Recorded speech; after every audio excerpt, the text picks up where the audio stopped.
আপনি যদি গীতা পাঠ করে থাকেন তাহলে সাবধান, হীরা পাঠ আজকের থেকেই করবেন না, কারণ মালা জপ করুন। মালা জপ করলেই আপনার জীবনে উন্নতি হবে। হ্যাঁ, আপনি যদি গীতা পাঠ করেন তাহলে আপনার মধ্যে জ্ঞানের সঞ্চার হবে, আপনি জ্ঞান পাবেন। ভগবান শ্রীকৃষ্ণ অর্জুনকে যে শিক্ষা দিয়েছিলেন সেই শিক্ষা পাবেন। কিন্তু আপনি যদি মালা নেন, সেই শিক্ষার পাশাপাশি আপনি সেই জ্ঞানকে সুন্দরভাবে অনুভব করতে পারবেন এবং সেই পথে চলতে পারবেন। এবং আপনার যদি লাইফে ডিমোটিভেটেড হয়ে পড়েন, আপনি যদি লাইফে দুঃখে পড়ে যান, তাহলে আপনি এই মালা নিলেই একমাত্র উদ্ধার পাবেন। গীতা পড়লে শুধু উদ্ধার পাবেন না, তাই আজ থেকে গীতা পাঠের পাশাপাশি মালাটাও নিন, কারণ মালাও আমাদের জরুরি। কারণ মালা জপ আমাদের শেখায় সংযমী হতে, আমাদের শেখায় ভগবানের পথে, ভগবানের কাছে যেতে।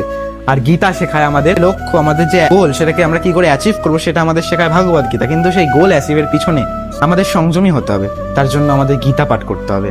তাই আজকে থেকে গীতা পড়ার পাশাপাশি দিনে জপ করবেন। দেখা হবে নতুন কোনো ভিডিওতে। জয়তে সনাতন ধর্ম। রাধে রাধে।